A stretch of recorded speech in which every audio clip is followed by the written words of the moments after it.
수많은 별들이 감싸 안은 듯한 은퇴 기념 만찬 찬란하게 빛나는 샹들리에 아래서 쏟아지는 축복과 박수갈채를 받는 순간, 곁에는 세상에서 제일 자랑스러운 아들과 싹싹한 며느리가 서 있습니다.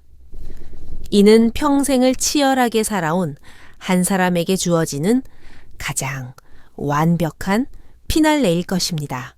하지만 만약 축배를 들려는 바로 그 순간 상냥하기 그지없던 며느리가 당신의 샴페인 잔에 정체불명의 가루를 타는 장면을 목격했다면 어떨까요? 비명을 지를까요? 따져 물을까요? 아니면 오늘 사연의 주인공처럼 심장이 덜컥 내려앉는 순간에도 아무도 예상치 못한 선택을 하게 될까요? 사람들이 눈치채지 못한 틈을 타 그 독이 든 술잔을 상대방이 가장 사랑하는 사람의 잔과 바꿔치기 하는 것 말입니다. 도대체 얼마나 깊은 원한이 있었기에 가족이 이런 파국으로 치닫게 되었을까요? 그리고 65세의 어머니는 어떻게 그 절체절명의 순간에 그토록 냉정하고 치밀한 방역을 준비할 수 있었을까요? 잠시 후 식장은 충격에 휩싸입니다. 과연 이 독배의 연회는 그저 우발적인 비극의 시작이었을까요? 아니면 인간의 본성을 심판하기 위해 정교하게 설계된 마지막 무대였을까요? 자, 그럼 화려하지만 살기로 가득 찼던 그날의 연회장으로 함께 돌아가 보겠습니다. 제 이름은 박순자 올해 65입니다. 저는 외아들 지훈이가 가정을 꾸리고 번듯하게 자리 잡는 모습만 볼 수 있다면 제 인생은 그걸로 완성된 것이라 믿었습니다. 하지만 그날 저는 뼈저리게 깨달았습니다. 세상에는 모든 걸 다 내어준다고 해서 반드시 보답받는 것은 아니라는 사실을 말입니다. 그날은 서울 남산 그랜드 하얏트 호텔에서 저의 은퇴 기념 만찬이 열리던 날이었습니다. 제가 40년 동안 피땀 흘려 일구어온 홍간 섬유를 성공적으로 매각한 것을 축하하기 위해 업계의 오랜 친구들과 동료들이 모두 모인 자리였죠. 연회장의 크리스털 샹들리에는 밤하늘의 별처럼 쏟아졌고 우아한 관현악 선율이 공기 중에 부드럽게 흘렀습니다. 사람들은 저마다 품위 있는 미소를 짓고 기포가 섬세하게 올라오는 샴페인 잔을 들며 저에게 축하 인사를 건넸습니다. 제 아들 김지우는 아내이자 제 며느리인 이수진의 팔짱을 끼고 하객들 사이를 누비고 다녔습니다. 지훈이는 말끔한 맞춤 정장을 입어 제법 중후한 남자의 태가 났고 수진이는 짙은 사파이어 색 드레스를 입었는데 목에 걸린 다이아몬드 목걸이가 눈부시게 반짝였습니다. 수진이는 달콤하게 웃으며 우아하게 행동했지요. 남들 눈에는 우리가 얼마나 부러운 가족으로 보였을까요?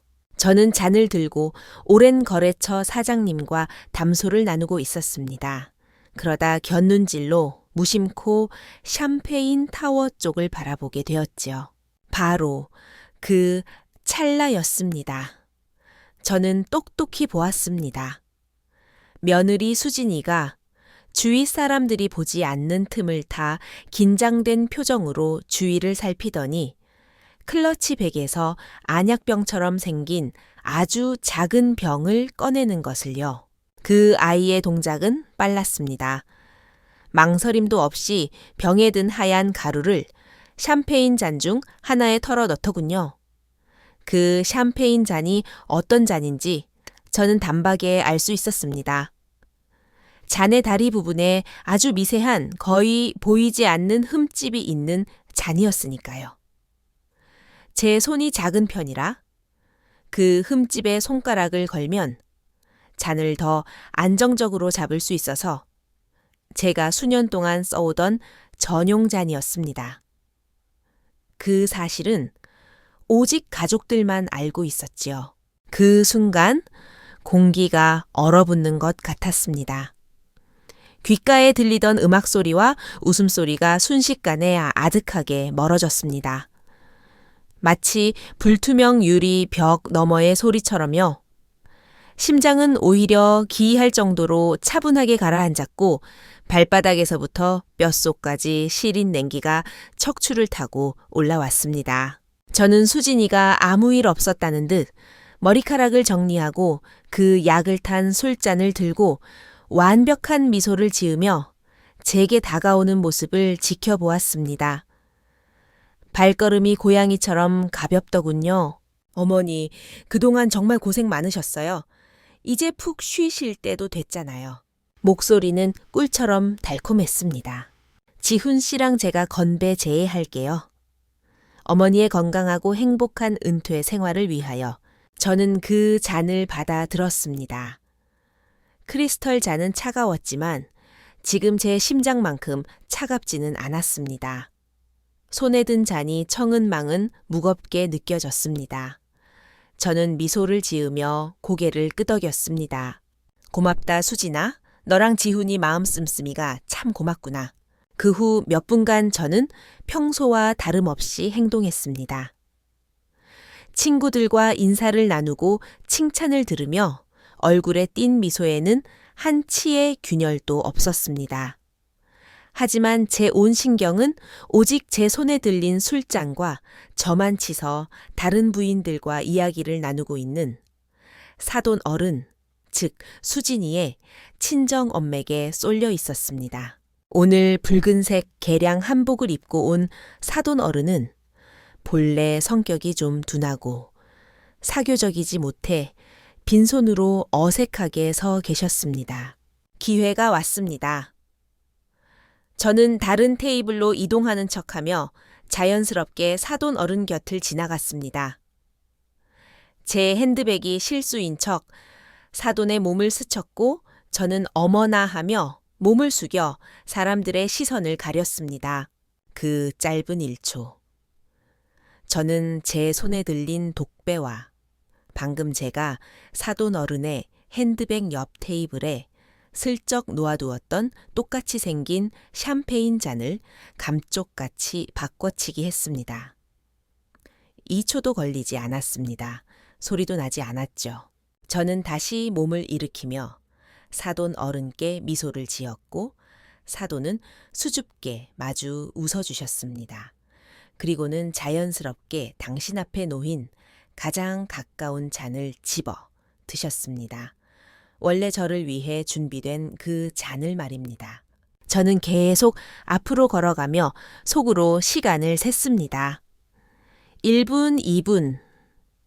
사돈 어른이 한 모금 마시고는 옆 사람에게 샴페인 맛이 참 독특하네요. 라고 칭찬하는 소리가 들렸습니다. 3분. 갑자기 연회장의 평화를 찢어발기는 날카로운 비명이 터졌습니다. 엄마 왜 그래? 엄마. 수진이의 목소리였습니다. 믿을 수 없다는 공포가 가득 찬 목소리였죠. 뒤를 돌아보니 사돈 어른의 얼굴은 파랗게 질려 있었고 입술은 보랏빛으로 변해 있었습니다. 뼈가 빠진 사람처럼 흐물거리는 몸이 바닥으로 맥없이 무너져 내렸습니다. 손에 들고 있던 샴페인 잔이 대리석 바닥에 부딪혀 산산조각이 났고 유리 파편과 황금빛 술이 사방으로 튀었습니다. 바닥에 쓰러진 사돈의 몸이 경련을 일으키며 입가에 하얀 거품이 일기 시작했습니다. 아수라장이었습니다. 비명과 고함, 웨이터들의 다급한 발소리가 뒤섞였습니다. 지훈이는 사색이 되어 달려오며 빨리 119 불러 어서 라고 소리쳤고 수진이는 제 엄마 곁에 무릎을 꿇고 짐승처럼 울부짖었습니다. 그 절망과 공포는 연기라기엔 너무나 생생했습니다. 저는 천천히 걸어가 그 광경을 내려다보았습니다.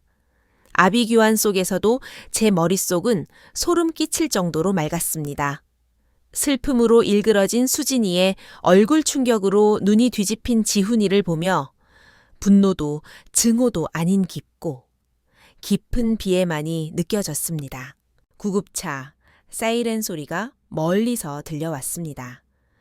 저는 제가 직접 연출한 이 비극적인 희극을 보며 오직 한 가지 생각뿐이었습니다. 원래 저 사람이 당할 일이 아니었는데 도대체 왜 수진아? 그리고 내 아들 지훈아? 왜 그랬니? 생각은 반년 전으로 거슬러 올라갑니다. 회사를 매각하는 계약서에 도장을 찍었을 때 시원섭섭한 마음이었습니다. 그 섬유 공장은 먼저 떠난 남편과 제가 맨손으로 일군 곳이었습니다. 남편이 일찍 세상을 떠나고 어린 지훈이와 저만 남았을 때 저는 여자의 몸으로 이를 악물고 작은 공장을 번듯한 기업으로 키워냈습니다. 그 고생은 말로 다 할 수 없죠. 회사를 팔라고 권한 건 지훈이와 며느리였습니다. 어머니 이제 연세도 있으신데 편히 쉬셔야죠. 회사 일은 너무 골치 아프잖아요. 지훈이는 하나뿐인 제 아들입니다. 어려서부터 순하고 착했습니다. 좋게 말하면, 듬직하고 나쁘게 말하면 주관이 없었죠. 대학 졸업 후 회사 일을 돕긴 했지만 원단이니 수준이 하는 숫자 노름엔 영 흥미가 없었습니다. 녀석이 진짜 좋아하는 건 사진이었죠. 나중에 수진이와 결혼해서 작은 사진 스튜디오를 차렸는데 수입은 들쭉날쭉했지만 본인이 행복해하니 저도 그러려니 했습니다. 아이들 말이 맞다 싶었습니다. 이 나이에 더 욕심부려 뭐 하겠나.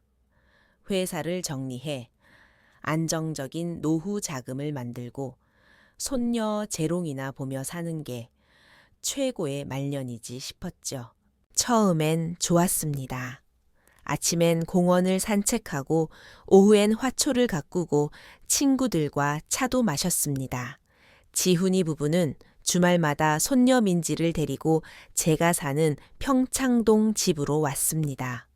며느리 수진이는 어찌나 살갑게 구는지 어머니 하며 저를 기쁘게 했습니다. 유행하는 디저트나 맛집 음식을 사 와서는 어머니 맛 좀 보세요 하며 챙겼죠. 그때 저는 제가 세상에서 제일 행복한 시어머니라고 착각했습니다. 균열은 언제부터였을까요? 돌이켜보면 한순간에 탁 하고 부러진 게 아니라 벽에 생긴 미세한 금처럼 소리 없이 서서히 번져나갔습니다. 아마 석 달 전쯤이었을 겁니다. 가족 식사 자리에서 수진이가 휴대폰으로 친구의 새집 사진을 보여주더군요. 강남에 있는 최고급 아파트였습니다. 모델하우스처럼 화려했죠. 어머니 이거 좀 보세요. 요즘 사람들은 삶의 질을 이렇게 따진다니까요. 수진이는 부러움 가득한 말투로 말했습니다. 저희 지금 사는 집도 나쁘진 않지만 학군이 좀 아쉽잖아요. 나중에 우리 민지 학교 가려면 환경이 좋아야 하는데 지훈이는 옆에서 묵묵히 밥만 먹고 있었습니다. 저는 며느리의 속뜻을 알아챘습니다. 집 계약금은 내가 좀 알아봐 주마.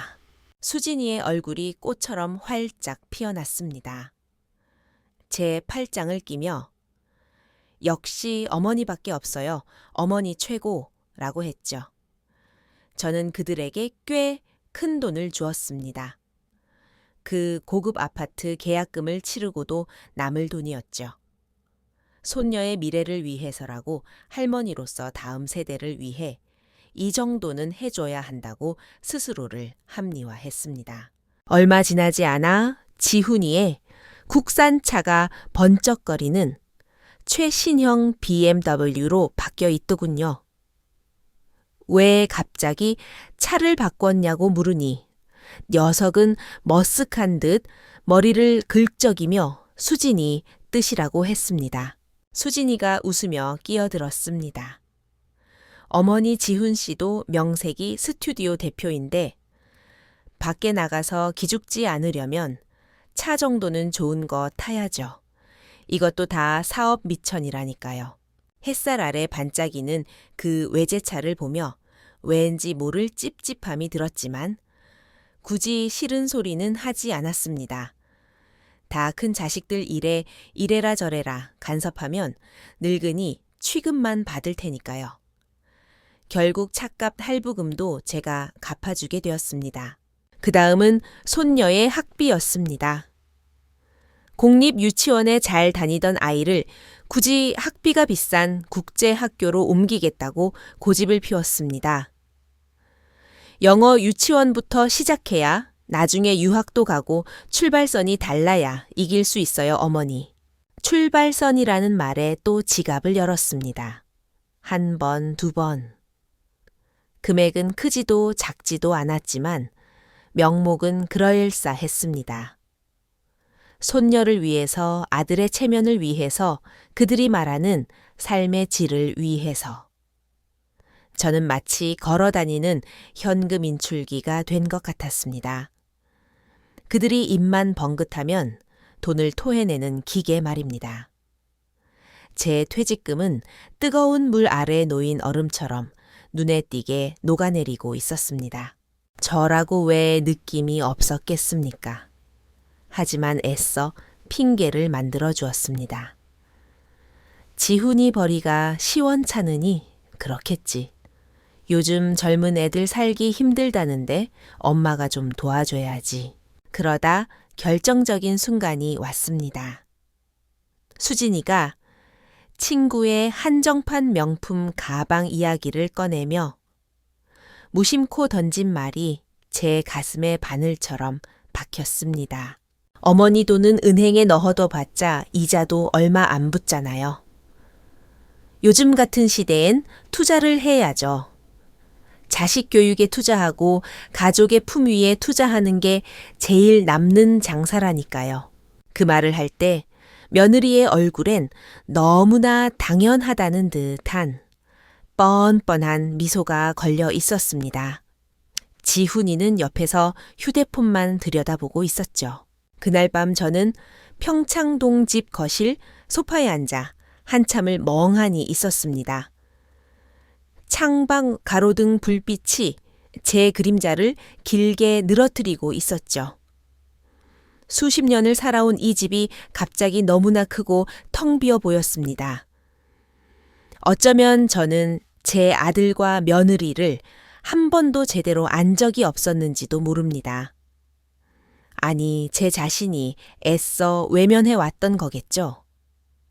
저는 사랑을 주었다고 생각했지만 사실은 돈으로 그들의 욕망을 살찌우고 있었던 겁니다. 그리고 욕망이란 놈은 밑 빠진 독처럼 영원히 채워지지 않는 법이죠. 병원에서 돌아오니 이미 깊은 밤이었습니다. 지훈이와 수진이는 굳이 저를 집까지 데려다 주겠다고 고집을 피웠습니다. 오는 내내 수진이는 훌쩍거리며 엄마가 뭘 잘못 드셨길래 이런 일이 생겼는지 모르겠다고 울었고 지훈이는 걱정스러운 눈빛으로 제게 어머니는 괜찮으세요. 병원 가서 검사라도 받아보세요. 라고 했습니다. 저는 차창 밖으로 스쳐 지나가는 서울의 야경만 바라보며 대꾸하지 않았습니다. 집에 도착해 아이들을 돌려보냈습니다. 피곤하니 혼자 있고 싶다고 했죠. 적막한 집 암벽에 걸린 괴종시계가 똑딱똑딱 소리를 냈습니다. 오늘 밤 따라 그 소리가 유난히 크고 외롭게 들렸습니다. 사돈 어른은 생명에 지장은 없다고 했습니다. 급성 약물 중독이라는데 다행히 병원에 빨리 도착해 위세척을 해서 안정을 찾았다고요. 무슨 약물인지는 검사를 해봐야 안다고 했지만 저는 이미 알고 있었습니다. 그건 수진이가 제게 먹이려던 것이니까요.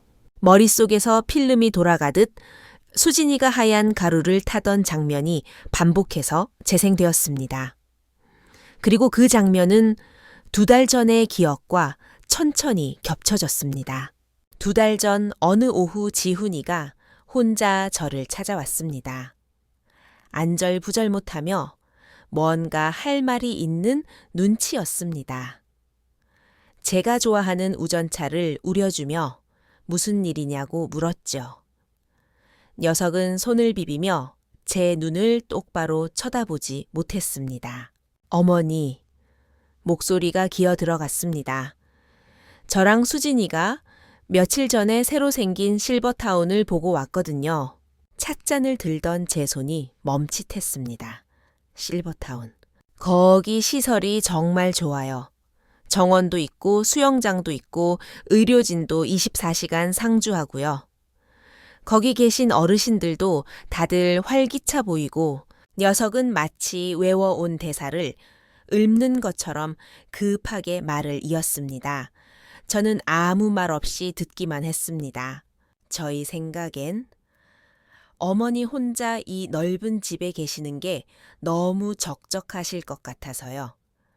만약 무슨 일이라도 생기면 곁에 돌봐줄 사람도 없고 녀석이 잠시 말을 멈추더니 드디어 고개를 들어 저를 쳐다봤습니다. 저희는 어머니 걱정돼서 그래요. 걱정이라는 그 2글자에 그때는 바보같이 마음이 흔들렸습니다. 아들이 철이 들어서 늙은 애미 걱정을 다 하는구나 싶었지요. 저는 웃으며 말했습니다. 이 녀석아 엄마 아직 정정하다. 혼자 사는 게 자유롭고 편해. 그리고 여긴 너희 아버지랑 추억이 깃든 집이야. 지훈이는 더 고집 부리지 않고 우물쭈물 물러났습니다. 그냥 한번 생각해 보세요. 그때는 그저 방식이 서툴 뿐 효심이라고 생각했습니다. 하지만 지금 그 실버타운 이야기와 오늘 밤에 독이 든 샴페인을 연결해 보니 소름 끼치는 하나의 선이 그려졌습니다. 그들은 걱정한 게 아니었습니다. 계획을 세운 겁니다. 아주 치밀하게 먼저 회사를 팔게 해서 현금을 확보하고 그 다음엔 걸림돌이 되는 늙은이를 자신들이 통제할 수 있는 곳으로 치워버리는 거죠. 만약 제가 싫다고 하면 오늘처럼 사고를 위장해 제가 혼자 사는 게 얼마나 위험한지 깨닫게 만드는 겁니다. 수진이의 타깃은 저였습니다. 만약 오늘 쓰러진 게 저였다면 지훈이는 어머니 건강이 걱정된다는 핑계로 합법적으로 저를 그 고급 감옥 같은 실버타운에 쳐넣었을 겁니다. 약물 중독으로 심신이 미약해진 노인이 무슨 힘으로 저항하겠습니까? 등골이 오싹해졌습니다. 두려움이 아니었습니다. 뼛속까지 시린 배신감이었습니다. 내가 키운 아들, 내가 아낀 며느리. 그들이 보는 저는 어머니가 아니었습니다. 걸어다니는 은행 통장이자 거액의 재산을 차지하는 데 방해되는 장애물일 뿐이었습니다. 어둠 속에 앉아있자니 세상에 홀로 버려진 기분이었습니다. 지난 40년 동안 쌓아 올린 자신감과 긍지가 와르르 무너져 내리는 것 같았습니다. 내가 실패한 어머니인가? 내가 너무 오냐오냐 키워서 괴물을 만든 건가? 하지만 저는 이렇게 앉아서 당할 위인은 아니었습니다. 40년 전 남편을 잃고 홀로 공장을 지킬 때도 그랬고 65이 된 지금도 마찬가지입니다. 저는 자리에서 일어나 서재로 갔습니다. 남편이 남긴 낡은 스탠드를 켜고 서랍 깊숙한 곳에서 오래된 전화번호부를 꺼냈습니다. 손가락을 떨며 한 페이지를 넘겼습니다. 오랫동안 걸지 않았지만 절대 잊지 못할 이름이 거기 있었습니다. 장홍석 변호사. 남편과 생사고락을 함께 했던 가장 신뢰하는 파트너이자 회사의 모든 법률 문제를 처리해준 사람. 지훈이가 크는 걸 지켜봤고 제 인생의 풍파를 다 아는 사람입니다. 전화벨이 3번 울리고 연결되었습니다. 여보세요. 잠기운이 묻어있지만 침착하고 익숙한 목소리였습니다. 홍석 씨. 제 목소리가 놀라울 정도로 차분하고 또렷하게 나왔습니다. 나예요, 박순자. 순자 씨, 이 늦은 시간에 무슨 일입니까? 그의 목소리가 단번에 긴장감으로 바뀌었습니다. 창밖으로 멀리 서울의 불빛이 보였습니다. 네. 저는 한 글자 한 글자 힘주어 말했습니다. 당신을 좀 봐야겠어요. 아주 급해요. 다음 날 아침 10시 저는 테헤란로에 있는 장 변호사의 사무실에 도착했습니다. 통유리 너머로 서울 시내가 한눈에 내려다 보이는 곳이었죠. 장 변호사의 머리는 예전보다 희끗해졌지만 눈빛만은 여전히 날카로웠습니다. 그는 직접 따뜻한 차를 내어주고는 문을 닫으며 천천히 말해보라고 했습니다. 저는 은퇴 만찬에서 있었던 일을 처음부터 끝까지 토시 하나 빠뜨리지 않고 털어놓았습니다. 수진이가 약을 타던 모습, 제가 잔을 바꿔치기 한 과정, 그리고 지훈이가 말했던 실버타운 이야기까지. 마치 남의 이야기를 하듯 덤덤하게 말했습니다. 장 변호사는 묵묵히 듣기만 하다가 제 얘기가 끝나자 긴 한숨을 내쉬었습니다. 순자 씨.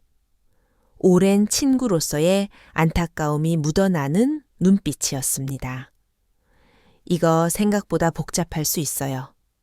정말 끝까지 파헤칠 생각입니까? 진실은 때로 감당하기 힘들 만큼 아픈 법입니다. 저는 찻잔의 온기를 느끼며 대답했습니다. 홍석 씨, 나 평생 뼈 빠지게 일했어요. 내 말년을 이렇게 억울하게 끝낼 순 없어요. 내 아들조차 믿을 수 없다면 적어도 나 자신은 믿어야죠. 진실을 알아야겠어요. 그는 고개를 끄덕였습니다. 알겠습니다. 믿을 만한 사립 탐정을 붙여서 조사해보죠. 시간이 좀 걸릴 겁니다. 그동안 순자 씨는 아무 일도 없었던 것처럼 행동하세요. 절대 눈치채지 못하게. 그 후 며칠은 제 인생에서 가장 길고 고통스러운 시간이었습니다.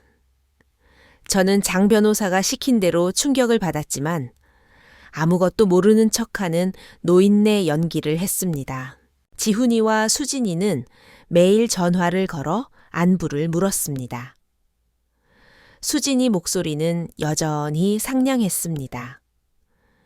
친정엄마는 퇴원했고 그냥 노인성 체력 저하로 인한 일시적 쇼크 같다고 둘러대더군요.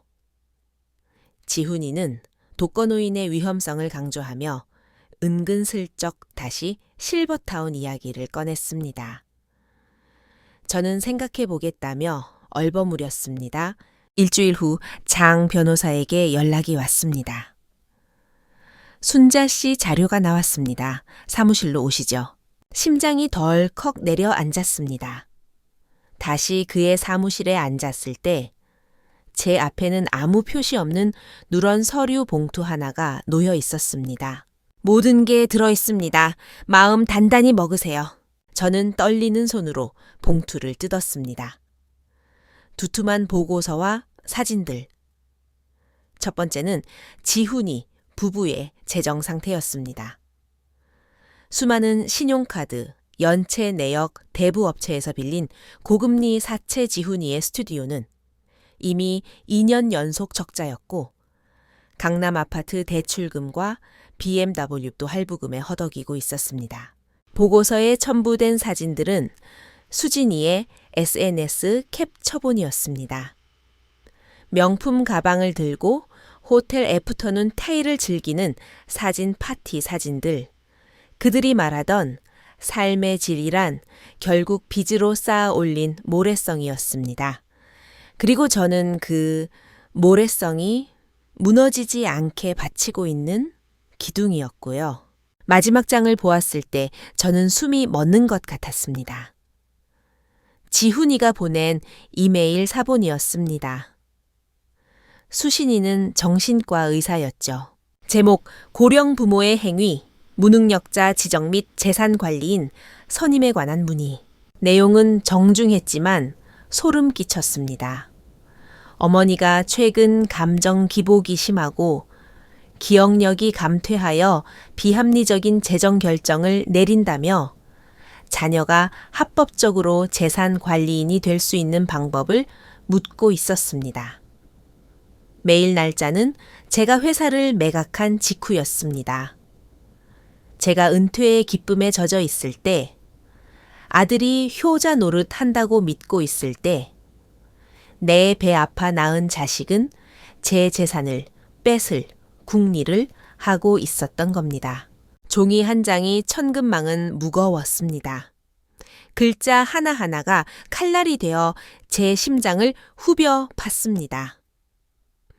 지훈이가 착한 앤데 수진이한테 휘둘려서 그럴 거야 라고 믿고 싶었던 마지막 희망마저 산산조각 났습니다. 아들은 수동적인 피해자가 아니었습니다. 적극적이고 냉정한 공범이었습니다. 창밖은 화창한데 제 세상은 칠흑 같은 어둠으로 변했습니다. 저는 그 보고서를 서재 금고 깊숙이 넣어두었습니다. 서재를 나오면서 저는 다른 사람이 되었습니다. 어머니로서의 연민 따위는 금고 속에 가둬버렸습니다. 남은 건 차가운 평정심뿐이었습니다. 다음 날 오후 초인종이 울렸습니다. 모니터에 지훈이와 수진이가 보였습니다. 수진이는 최고급 홍삼 세트를, 지훈이는 과일 바구니를 들고 세상 효자 같은 미소를 짓고 있더군요. 저는 표정을 정리하고 문을 열었습니다. 어머니, 저희 왔어요. 수진이가 들어오자마자 팔짱을 꼈습니다. 좀 어떠세요? 어디 불편한 데는 없으시고요. 저는 일부러 좀 초췌해 보이게 천천히 걸었습니다. 괜찮다. 그날 너무 놀라서 잠을 좀 설쳤을 뿐이야. 거실에 앉자마자 그들은 본론을 꺼냈습니다. 어머니, 지난번 장모님 일 겪고 나니 저희가 정말 불안해서 못 살겠어요. 의사 선생님도 그러시더라고요. 노인분들은 작은 일도 큰 사고로 이어질 수 있다고요. 만약 어머니한테 그런 일이 생기면 저희는 어떡해요? 수진이는 눈물까지 글썽이며 연기를 펼쳤습니다. 때가 되었습니다. 이제 제가 연기할 차례입니다.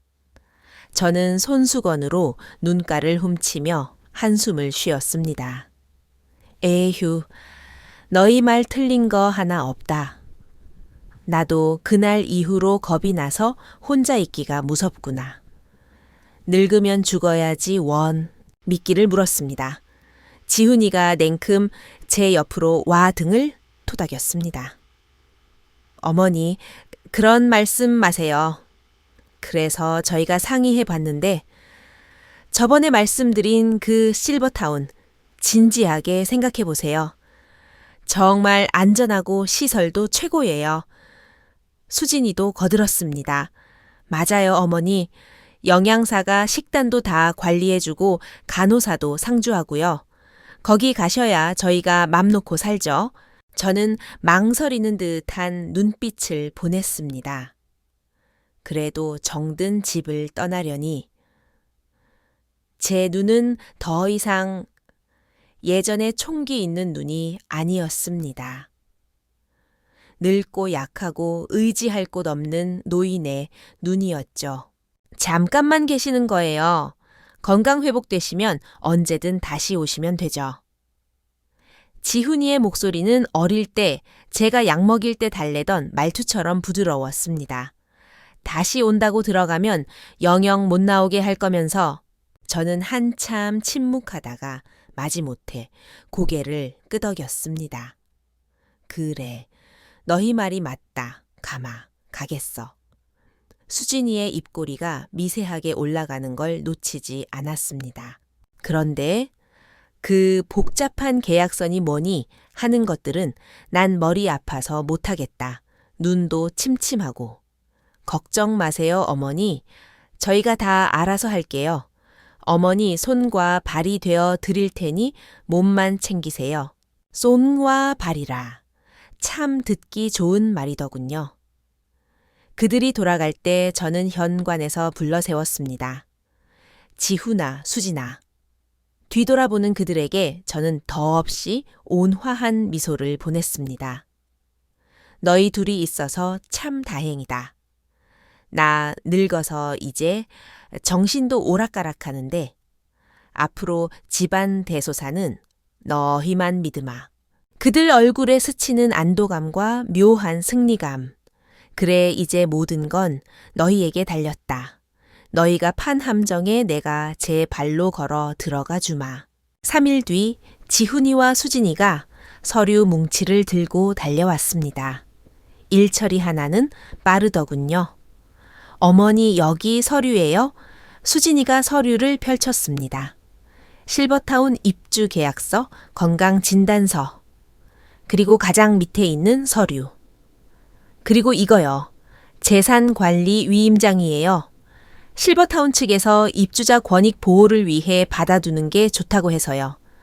나중에 돈 쓸 일 있을 때 저희가 대신 은행 볼일 받으리면 편하시잖아요. 권익 보호라니 뻔뻔함의 극치였습니다. 그 종이에 사인하는 순간 제 모든 재산 처분 권한이 그들에게 넘어가는 것이었죠. 저는 돋보기를 쓰고 서류를 보는 척하다가 미리 맞춰둔 대로 때마침 울리는 전화를 받았습니다. 장 변호사였습니다. 아, 장 변호사요. 네. 뭐라고요? 저는 목소리 톤을 높였습니다. 아, 그런 일이 있었어요. 세상에. 알겠어요. 고마워요. 알려줘서. 전화를 끊고 걱정스러운 표정을 지었습니다. 아이들이 무슨 일이냐고 묻더군요. 아니, 장 변호사가 그러는데 예전에 어떤 할머니가 아들 하나만 믿고 위임장 써줬다가 나중에 며느리랑 싸움 나고 돈 다 날리고 난리가 났었다는구나. 저는 짐짓 고민하는 척 했습니다. 나는 아들이 하나뿐이라 형제 간 싸움은 없겠지만 그래도 수진이 너도 우리 식구인데 나중에 돈 문제로 너희 부부 사이에 섭섭한 말 나오면 안 되잖아. 수진이의 표정이 묘하게 변했습니다. 그러니 이렇게 하자. 제가 제안했습니다. 위임장에 너희 둘 이름을 같이 올리자. 그리고 단서 조항을 하나 넣는 거야. 1억 원 이상의 중요 재산 처분 시에는 반드시 김지훈과 이수진 두 사람의 공동 서명이 있어야 효력이 발생한다. 이렇게 하면 서로 딴 말 못하고 공평하지 않겠니? 그들은 눈빛을 교환했습니다. 수진이가 계산기를 두드리는 표정이었습니다. 저 늙은이가 노파심에 며느리 챙겨준답시고 권력을 분산시키는구나 생각했겠지요. 아들과 며느리가 같이 관리하면 더 좋다고 판단했을 겁니다. 하지만 그들은 몰랐습니다. 권력을 나누는 순간 책임도 공동으로 져야 한다는 것을. 어머니 말씀이 맞네요. 그렇게 하죠. 지훈이가 동의했습니다. 수진이가 얼른 펜을 들어 문구를 추가하고 자기 이름을 적어 넣었습니다. 저는 손을 일부러 떨면서 서명란에 박순자 3글자를 적었습니다. 펜 끝이 종이에서 떨어지는 순간 두 사람의 입에서 안도의 한숨이 새어나왔습니다. 그들은 자신들이 이겼다고 생각했겠지만 사실 그들이 서명한 그 종이야말로 그들의 운명을 옥죄는 족쇄였습니다. 계약서에 도장을 찍은 주말 저는 마지막으로 가족 식사를 하자고 했습니다. 장소는 오래된 평창동 한정식집이었습니다. 지훈이 아버지가 살아생전 즐겨 찾던 곳이죠. 녀석이 좋아하는 갈비찜과 된장찌개를 시켰습니다. 어색한 침묵 속에 밥을 먹었습니다. 저는 갈비찜 한 점을 지훈이 밥그릇 위에 올려주었습니다. 많이 먹어라.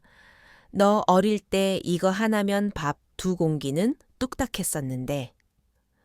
지훈이는 잠시 젓가락을 멈칫하더니 말없이 밥을 밀어 넣었습니다.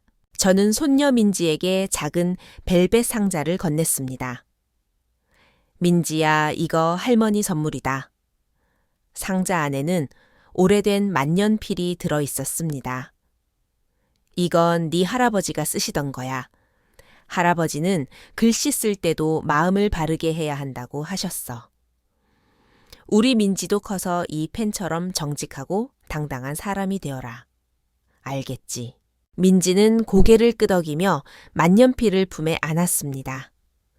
수진이는 낡은 펜 따위가 무슨 대수냐는 듯 시큰둥한 표정이었습니다. 다이아몬드보다 이 낡은 펜에 담긴 정직이라는 유산이 훨씬 귀중하다는 걸 그 아이는 죽었다 깨나도 모를 겁니다. 식당을 나오니 서울의 밤거리가 화려했습니다. 내일이면 모든 게 끝납니다. 이 지루하고 가슴 아픈 연극의 막을 내릴 시간입니다. 다음 날 아침 9시 지훈이와 수진이가 저를 데리러 왔습니다. 제 짐은 작은 가방 하나가 전부였습니다. 어머니 실버타운 전망 좋은 방으로 예약해뒀어요. 마음에 드실 거예요. 수진이가 콧노래를 부르며 운전석 뒷자리에 앉은 저에게 말했습니다. 차는 평창동을 빠져나와 달리기 시작했습니다. 하지만 곧 그들은 이상한 낌새를 챘습니다. 제가 운전기사에게 미리 일러둔 목적지는 경기도의 실버타운이 아니었으니까요. 2호 길이 좀 이상한데요. 실버타운 가는 길 아니잖아요. 지훈이가 당황해서 물었습니다. 아, 장 변호사가 입주 전에 마지막으로 확인할 서류가 있다더구나. 사무실에 잠깐 들렀다 가자. 저는 태연하게 말했습니다. 차는 테헤란로의 빌딩 숲에 멈춰봤습니다. 장 변호사의 사무실에 들어서자 젊은 직원이 저희를 대회의실로 안내했습니다. 문을 열자 지훈이와 수진이는 얼어붙고 말았습니다. 상석엔 장홍석 변호사, 그 왼쪽엔 은행 신탁 담당자, 그리고 오른쪽엔 병원에서 퇴원한 사돈 어른 수진이의 엄마가 창백한 얼굴로 앉아 있었습니다. 엄마가 여기 왜 있어? 수진이가 비명을 지르듯 물었습니다. 사돈 어른은 떨리는 눈으로 딸을 쳐다볼 뿐 말이 없었습니다. 앉으십시오. 장 변호사의 목소리는 서슬퍼런 칼날 같았습니다. 저는 장 변호사 맞은편에 앉아 맞은편의 아들과 며느리를 바라보았습니다. 이제 그들 얼굴에 미소는 없었습니다. 장 변호사가 리모컨을 누르자 스크린이 켜졌습니다. 첫 화면은 그들의 재무 상태였습니다. 빚더미 사채, 연체 기록, 적나라한 숫자들이 화면을 가득 채웠습니다.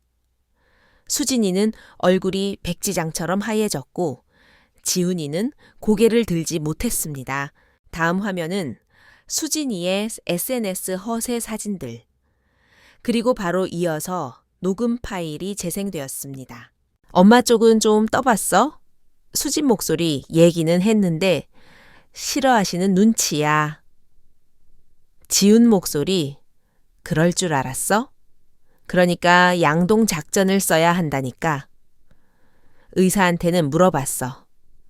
확실한 증거가 있어야 한대. 정신이 오락가락한다는. 증거 은퇴식 때 사고 한번 치면 끝나. 사람들 다 보는 앞에서 노망난 척 만들면 된다고. 회의실은 무덤처럼 고요했습니다. 사돈 어른이 충격에 입을 틀어막고 딸을 노려보았습니다. 수진이는 저를 죽일 듯이 노려보았습니다. 어머니, 어머니가 우릴 함정에 빠뜨린 거예요. 저는 대꾸하지 않았습니다. 마지막 영상이 재생되었습니다. 호텔 CCTV 화면, 수진이가 약을 타는 장면, 그리고 제가 순식간에 잔을 바꿔치기 하는 장면. 우악, 사돈 어른이 비명을 지르며 쓰러질 듯 일어났습니다. 이 나쁜 년 네가 나한테 자기 딸이 쏜 화살을 자기가 맞았다는 사실을 아너미의 절규였습니다. 수진이는 바닥에 주저앉아 덜덜 떨기 시작했습니다. 엄마, 잘못했어요. 제가 미쳤었나 봐요. 어머니 제발요. 경찰만은 안 돼요. 민지 봐서라도. 수진이가 기어서 제 바짓가랑이를 잡았습니다. 지훈이도 무릎을 꿇었습니다. 어머니, 죄송합니다. 목소리가 쇳소리처럼 갈라졌습니다.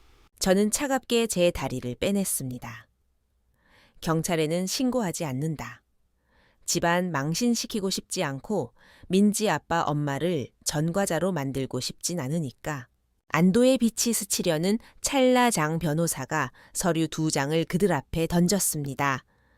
재산 분할 및 관계 정리에 관한 합의서. 이게 뭐죠? 너희들에 대한 판결문이다. 판사는 나다. 제가 말했습니다.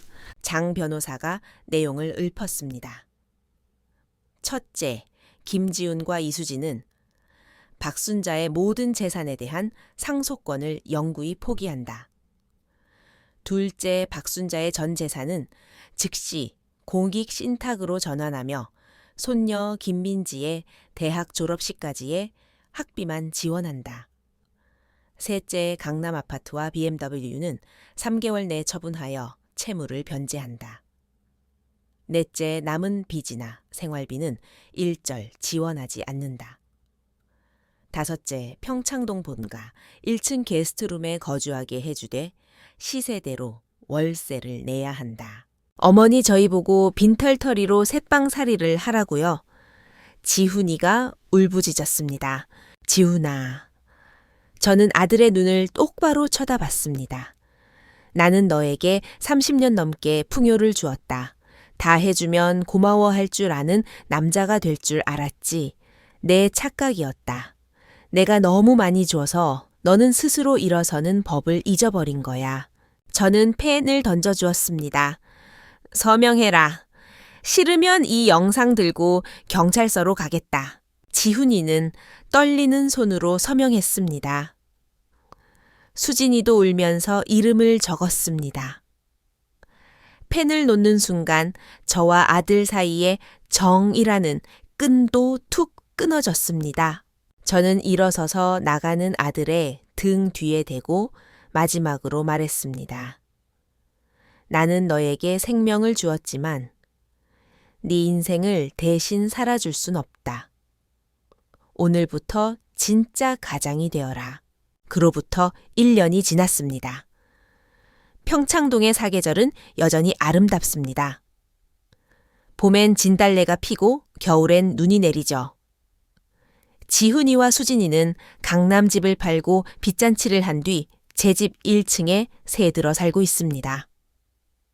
지훈이는 친구 스튜디오에 막내 조수로 들어가 바닥부터 다시 시작했고 수진이는 백화점 판매직으로 일하며 화려한 옷 대신 유니폼을 입습니다. 우리는 한 집에 살지만 남처럼 지냅니다. 밥상에서 마주쳐도 눈만 까딱할 뿐이죠. 저는 서예를 배우고 혼자 여행을 다닙니다. 세상은 넓고 제 근심은 참 작더군요. 주말이면 민지가 올라옵니다. 그 아이의 맑은 눈을 보며 저는 생각합니다. 나는 모든 걸 잃지 않았다고. 나에게는 아직 민지가 있고 그리고 나 자신이 있다고. 박순자의 이 판결 여러분은 어떻게 보십니까? 누군가는 너무 냉정하다고 할지 모릅니다. 하지만 썩은 살을 도려내지 않으면 새 살은 돋지 않는 법입니다. 오늘 이야기는 여기까지입니다. 여러분의 생각은 어떠신가요? 댓글로 남겨주세요. 구독과 좋아요는 큰 힘이 됩니다. 감사합니다.